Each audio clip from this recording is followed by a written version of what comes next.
Hello there. What is going on, everyone? Today we're going to be talking a little bit more about the X-Wing Epic Battles expansion that's coming out because we had a live stream from Fantasy Flight and it showed off a little bit of this play and it was really, really fun. Made me want to talk about it a little bit, but I also want to remind you guys about the epic new giveaway that's going on right now for a $100 Amazon gift card. All you have to do to enter that is be a subscriber and leave a comment on this or one of my videos. It's as simple as that, and that is going to run until about the end of the first week of September, and then I will announce the winner at the end of one of my videos. So stay tuned for that. As that draws closer, you have more opportunities to win, but I'll also announce, probably which day I'll be announcing the winner on. So just stay tuned, watch more videos, you won't miss out. It's going to be great. Somebody's going to have a real nice September.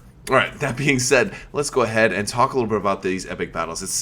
It's really, really cool what they're doing in this pack. Now, a lot of people think epic equals exactly huge ships, and that's not the case with this particular pack. This pack is a scenario pack and a multiplayer pack. Very casual friendly, but really, really perfect for those days where you just meet up and you have a lot of people that want to play some X-Wing and you don't want like somebody to have to sit out. What happens when you have 3 people show up and, you like, well, we really want to get some practice in or whatever. Well, now you've got scenarios that are designed for a larger number of people, and it's just great. So in the scenario they did today, they played a scenario called Aces High, and it was basically just a furball. And it was very much like this kind of prototype furball they had at Star Wars Celebration, where you had a whole bunch of people just kind of jumping in, jumping out. Here you fly this pre-built ship, go, just jump in, fly, see how many kills you get, tally it all at the end of the day. So Aces High is like similar to that, and you can play it at either a 50 point, 75 point, or 125 point level. You get to build one ship however you want, fit it into that, and just go. Everybody gets one ship. They were playing with 4 people. It's unclear if you can play with a little bit more than 4 or not, but it seems like it's balanced for 4, but I think it would be very easy to just put as many as you want. If you have 5 people, then just adjust the scenario for 5 people. As well as like when you get killed, you can just get up and leave and then another ship comes on. So it's meant to be very fast paced, very action oriented, and very multiplayer casual friendly. Really like the perfect thing to do on like a Sunday afternoon at your local game store when people are just kind of showing up, and people are showing up at all different times, and you say, hey, we got an extra spot, come on, jump on in. You may not win, but you might also help pick the leader. And the way it works is kind of cool because, when you hit somebody, you get a point. And when you kill somebody, you get a point. If you finish somebody off. So you don't necessarily, have to be the one to finish off people. If you contribute damage, you're going to get points that way. So it's all kinds of, and they're playing basically until the first person gets 6 points. And it was awesome. It was really, really fun. If you fly off the board when you do have points on you, then you can lose some of those points. You can respawn. So if you are killed, you just respawn. And if you didn't have any points, then there's no real penalty. But if you did have some points, you might lose some. So there's a way to kind of prevent like a runaway leader. Everybody might gang up on somebody who's getting ahead too much. Just really, really fun. Really lends itself towards those fun times. And I think it reminds me of when I started playing X-Wing. I started back when X-Wing 1.0 had Wave 3 had just come out, so a long time ago. And, we used to just play at one of my local game stores. People would just show up on the weekends and just play. It wasn't always tournaments, it wasn't leagues, it was just casual play. We would show up, everybody would pair off, because there was a lot more people playing just for fun, and we just showed up and played for fun. And it was brilliant, and it was a blast, and it was very, very, very much fun.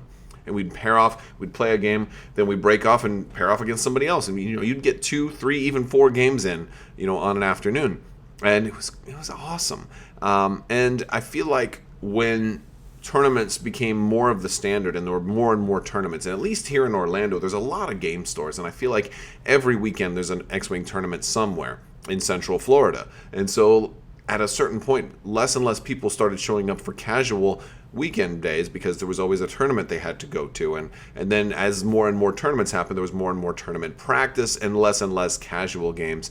And it became it started to kind of leave out those players that only wanted to play for fun, and it kind of forced you to bring something more competitive if you wanted to, basically hold your own against other people who were doing tournament practice.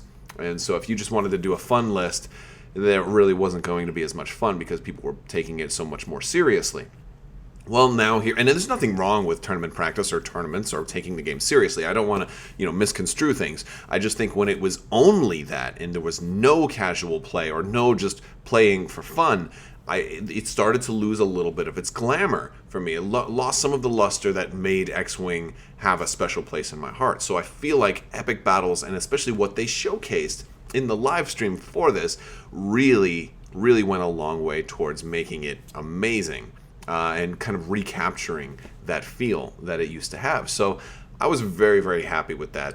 And especially the fact that it can play more than 2 people, which is something a lot of these Fantasy Flight Star Wars games don't have. That's one of the things I liked so much about Outer Rim, is that when you have an odd number of people show up for a game, you can be like, hey, no problem. You got 3 people? Let's play Outer Rim.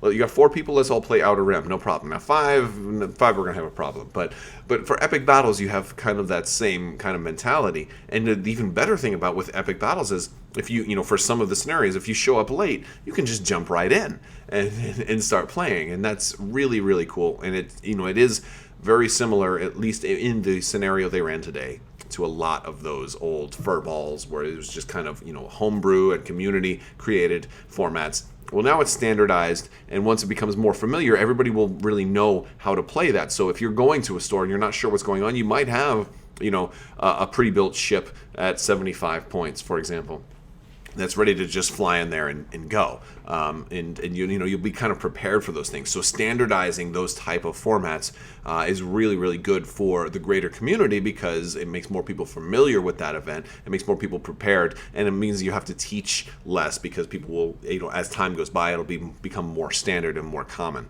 So I'm very much a fan of that. We know from the original Epic Battles article that there's going to be other scenarios, and I believe they said there's going to be 12 total scenarios. I was about to put my hand up for 4, but I would have to do it 3 times, I guess, so I just decided not to do it. But here I am talking about it, so let's forget about that.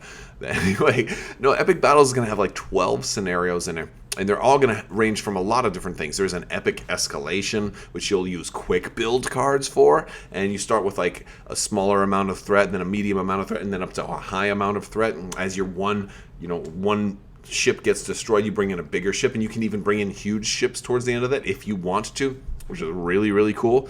So I'm really a big fan of that. We saw that they have this one, which is more objective based, where you're trying to swing around and claim some of these tokens, which is very fun, and it kind of keeps people working towards things as opposed to it just always being a death match. Although the Aces High scenario they did was a little bit more of a death match, to be fair. But it was, a death match with a little bit more to it. So this is kind of how it was running.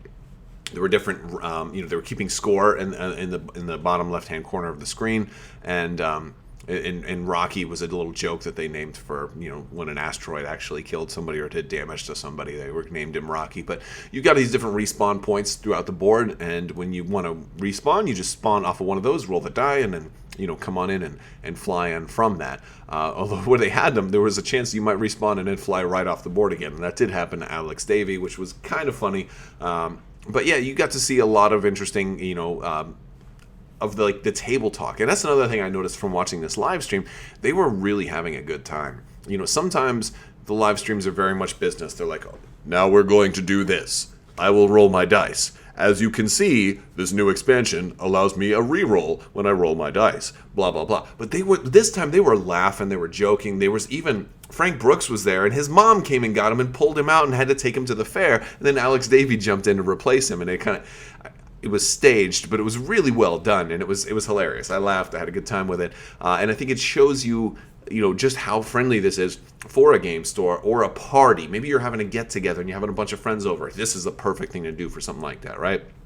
Very cool stuff. We also got to take a look at some of the other things that are going to come in the box. They showed us some of the cardboard. You've got some warheads. There's one of the scenarios you're trying to shoot down these slow-moving warheads, and depending on where you shoot them, you might take damage. You want to try and get behind them if you can, and if you can't, then they'll blow up and they'll hurt you at the same time. Maybe you suicide into them to kill them, get a point, and then die at the same time, which is fun. They talked about the wing tool and how the leader's going to be in the front, and the other two guys go on the side, and one goes in the back, and then fifth and sixth go behind them. And they talked about how you move. So we learned a lot about how wing tools are going to move if you're using the wing tool, and maybe because that's one of the other things that comes in this box is the ability to use the wing tool. Very, very fun.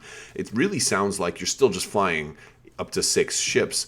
The only thing they really gain by being in the wing is the ability to all move together just using the leader's dial. So that much is pretty interesting. Like they showed in this case, like if the leader being the Belabulub. Now, granted, you can't really have a bunch of different types of ships. These were the ships that they had on hand. So like you'd move the Belabulub. If the Belabulub or the leader bumps, then everybody else, you just line them up in cohesion with that leader that bumped. And then you'd run into some weird scenarios if like one of the wingmates bumps, like if they kind of had him kind of off to the side a little bit, and you know what, here's the gunboat bumped, and of course it wouldn't be a gunboat. You'd have like all TIE fighters or all TIE interceptors or whatever. If somebody else bumps, then they try to execute the same maneuver that the leader did, and then they also leave the wing. And then you just basically pull them out of the wing. It's as simple as that. They have these little wing cards that you're going to put on all your guys to say, all right, I'm this position, I'm that position, and you can slide this above or below the actual ship card. And this is going to tell you what position you're in, and if you leave the wing, you can slide it under, flip it over, So a lot of little references to tell you like where things are, who's what, who's where, etc. So that seems like it's pretty well thought out, and I'm actually pretty pleased with it.